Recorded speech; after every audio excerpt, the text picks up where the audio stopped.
ఈ రాష్ట్రంలో ఎన్నో సంవత్సరాలుగా మనం ఓబీసీలము ఉద్యమం చేస్తున్నాం. చివరికి ప్రభుత్వం ఎంత వైఫల్యం పొందింది అని అంటే, ఎంత చేతగాని ప్రభుత్వము అని అంటే, చివరికి విద్యార్థులకు ఫీజు రియంబర్స్మెంట్ కూడా, ఫీజు బకాయిలు కూడా చెల్లించలేని దుస్థితికి చేరుకుంది.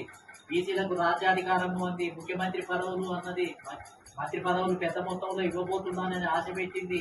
ఈసారి బీఆర్ఎస్ కంటే నేను ఎక్కువ ఎమ్మెల్యే టికెట్ ఇవ్వబోతున్నాను అని రేవంత్ రెడ్డి గారు పిసిసి అధ్యక్షుడిగా ఉన్నప్పుడు ప్రకటించడం జరిగింది. అదేవిధంగా 42% రిజర్వేషన్లు స్థానిక సంస్థలలో ఇస్తానని మరి మాట మొత్తం ఏంటంటే మేనిఫెస్టోను ప్రకటించడం జరిగింది. కామారెడ్డి డిక్లరేషన్ లో మరి ఏదైతే బడ్జెట్ లో బీసీలకు సబ్ ప్లాన్ అని ప్రకటించడం జరిగింది. అనేక మొత్తం సంస్థ దాదాపు 420 డిమాండ్స్ ను బీసీలకు సంబంధించి, ఎస్సీ సమాజానికి సంబంధించి ప్రకటించడం జరిగింది. కానీ అవన్నీ ఏమి లేవు, గుట్టదాకలే. ఇప్పుడు గొప్పలు చెప్తుంది ఇప్పుడు కాంగ్రెస్ పార్టీ. మొత్తం ఏంటంటే ఏ ఒక్కటి చేయలేదు. జనాభా లెక్కలు చేసింది తప్పుల తడక. అంతకుముందు 52% ఉంటే కేసీఆర్ పీరియడ్ లో తీసిన సమగ్ర సర్వే 51.5% అని అంటే 52% ఉంది అని తేలింది. కానీ కాంగ్రెస్ ప్రభుత్వం కావాల్సుకునే కొత్తగా జనాభా లెక్కలను తీసి దాంట్లో 46%కి తగ్గించేసింది. ఓసీల జనాభానేమో పెరిగింది, బీసీల జనాభానేమో తగ్గించేసింది. అంటే ఎంత మోసం!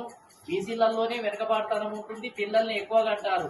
అగ్రకులాలు ఒకరు ఇద్దరితోటే వాళ్ళు మొత్తం ఫుల్ స్టాప్ పెడతారు. వాళ్ళ జనాభానేమో తక్కువలే, వాళ్ళ జనాభా పెరిగింది. ముస్లింల జనాభా తగ్గింది, బీసీల జనాభా తగ్గింది. అంటే ఎంత మోసం ఉంది! చివరికి జనాభా లెక్కలు వస్తే జనాభా ప్రకారము మేము మంత్రి పదవులు ఇవ్వబోతున్నాం. జనాభా లెక్కలు లేకపోవడం వల్లనే మేము ఇంతకాలం బీసీలకు ఇవ్వలేదు. కాబట్టి ఇప్పుడు జనాభా లెక్కలు వస్తే ఎమ్మెల్యే టికెట్లు పెరుగుతాయి, ఎంపీ టికెట్లు పెరుగుతాయి, మంత్రి పదవులు పెరుగుతాయి, మొత్తం నామినేటెడ్ పదవులు పెరుగుతాయని ఆశ చూపించారు. చివరికి వస్తే అన్నిటికీ మొండి చేయి చూపించి ఆ 42% కూడా కేంద్రం మీద దోసేసింది. ఇది రాజ్యాంగ సవరణ జరిగితే తప్ప వచ్చేది లేదు, ఇది మా చేతుల్లో లేదు అని చేతులెత్తేసి మొత్తం ఏంటంటే ఏ ఒక్కటి కూడా చేయలేదు. అంటే రేవంత్ రెడ్డి గారు ముఖ్యమంత్రి చేతుల్లో ఉన్నాయేమో చేయలేకపోతున్నారు. ఈయన చేతుల్లో బీసీలకు ఎక్కువ మంత్రి పదవులు ఇచ్చే అధికారం రేవంత్ రెడ్డికి ఉంది. కానీ ఎందుకు చేయటం లేదు అంటే తన చేతుల్లో ఉన్న చేయటం లేదు. తన నామినేటెడ్ పదవులు బీసీలకు ఇవ్వడానికి అవకాశం ఉంది. అంటే తన చేతుల్లో ఉన్న పనేమో నామినేటెడ్ పదవులు తనే ఇవ్వాల్సింది. రేవంత్ రెడ్డి గారి ప్రభుత్వమే ఇవ్వాలి, అవి ఇవ్వటం లేదు.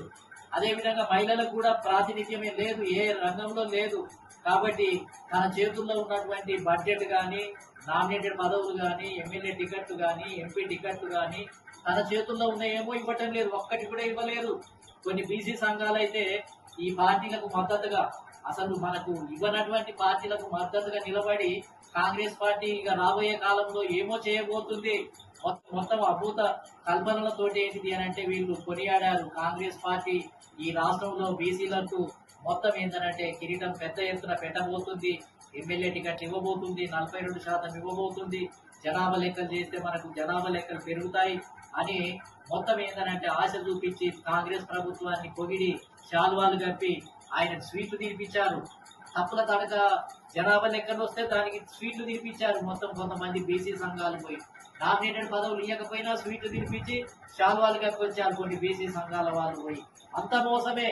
ఇవాళ కాంగ్రెస్ పార్టీ కేంద్రంలో ఉన్న బీజేపీ మీద నీతులు చెప్తూ ఉంది. నిన్నగాక మొన్న ఏం చెప్తున్నాడు, నిన్ననే అనుకుంటా రేవంత్ రెడ్డి గారు యువత కాట 21 సంవత్సరాలకే ఎమ్మెల్యే టికెట్లు ఇచ్చాట వాళ్ళ కాట, ఇప్పుడు లేదట యువతకు, వాళ్ళకు ఎమ్మెల్యే టికెట్లు ఇస్తా నేను, మా చట్టంలో మార్పు చేయమని మొత్తం రాహుల్ గాంధీకి చెప్తా నేను అని చెప్తున్నాడు. బీసీలకేమో ఎమ్మెల్యే టికెట్లు ఇస్తానని, ఎంపీ టికెట్లు ఇస్తానని, మంత్రి పదవులలో ఎక్కువ ఇస్తానని మొండి చేయి చూపించి మోసం చేసి ఇప్పుడు యువత గురించి మాట్లాడుతున్నాడు ఆయన. యువకులు ఢిల్లీలో అగ్రకులాల పిల్లలంతా అక్కడ ధర్నా చేసి వాళ్ళు ఏదో నీట్ ఎగ్జామ్ లో లీకేజ్ అయ్యిందని వాళ్ళు ధర్నా చేసి దాన్ని మొత్తం దేశంలో అల్లకల్లోలాన్ని సృష్టించడానికి వాళ్ళు మీటింగ్ పెడితే వాళ్ళకు ఏంటంటే కాంగ్రెస్ పార్టీ మద్దతు దిగుతుంది. రాహుల్ గాంధీ ఎన్నడూ లేనట్టుగా అసలు కాంగ్రెస్ చరిత్రలోనే రాహుల్ గాంధీ ఎప్పుడు ధర్నా సెంటర్కి వచ్చి బీసీల సమస్యల మీద మాట్లాడలేదు, జంతర్ మంతర్ దగ్గర ధర్నా చేయలేదు.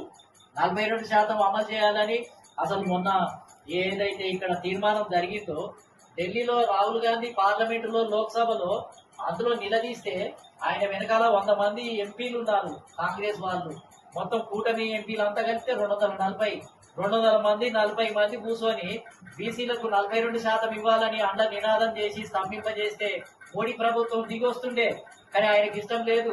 లోక్సభలో రాహుల్ గాంధీ మాట్లాడడానికి సిద్ధం లేదు. అంటే మన విషయాలలో మాట్లాడడు. కానీ ఇప్పుడు అగ్రవర్ణాల పిల్లలు ఏదో నీట్ ఎగ్జామ్ లో అన్యాయం జరిగితే 2-3 ఆత్మహత్యలు చేసుకుంటే వాళ్ళ గురించి ఏంటిది అని అంటే ఇవాళ ప్రైమ్ మినిస్టర్ ఇంటి ముందరనే ధర్నాకు పోయాడు ఆయన. అంటే అగ్రకులాల పిల్లలకు సంబంధించిన సమస్య వస్తే మొత్తం ఏంటిది అని అంటే ప్రైమ్ మినిస్టర్ ను ఇంటి దగ్గరనే ధర్నా చేశారు. ఇక వాళ్ళు ధర్నా చేస్తే వాళ్ళు పోలీసు వాళ్ళని కొట్టినా తిట్టినా మొత్తం బారికేడ్లను తోసేసిన బస్సులు గాలబెట్టినా కార్లు తగలబెట్టినా వాళ్ళ మీద ఒక కేసు లేదు. అంటే అగ్రకులాల పిల్లలకు మొత్తం దెబ్బలు తగలొద్దు, కేసులు ఉండొద్దు. వాళ్ళని ఏంటిది అని అంటే రక్షించడానికి అందరు ఏంటిది అని అంటే అన్యాయం జరిగింది మొత్తం ఇంత అన్యాయం జరుగుతుందా, ఇంత మోసమా అని మాట్లాడుతున్నారు. బీసీలకేమో స్వాతంత్రం వచ్చి 79 సంవత్సరాల నుంచి అసలు ఒక ముఖ్యమంత్రి ఇవ్వలేదు, ఒక ఎమ్మెల్యే టికెట్లలో కనీసం కొన్ని 20-30 కూడా ఇవ్వటం లేదు, మహిళలకు అసలు దిక్కే లేదు, నామినేటెడ్ పదవులే లేవు. వీళ్ళు ఇంత అన్యాయానికి గురవుతుంటే ఈ విధమైనటువంటి పోరాటాలు మనం కాశీరామ్ గారు మాలాంటి వాళ్ళము మనమందరం ఎన్నో మీటింగులు పెడితే దీని గురించి ఎన్నడన్నా పట్టించుకుంటున్నారా? ఎవరన్నా ముందుకు వచ్చి మనకు మద్దతు ఇస్తున్నారా? కాంగ్రెస్ పార్టీ ఎన్నడన్నా ముందుకు వచ్చి మనకు మద్దతుగా ఒక ధర్నా చేపట్టిందా? లేకపోతే ఢిల్లీలో జంతర్ మంతర్ దగ్గర ధర్నా చేపట్టిందా? అంటే మనది లెక్కలోకి కాదు, బీసీల సమస్యలు లెక్కలోకి కాదు.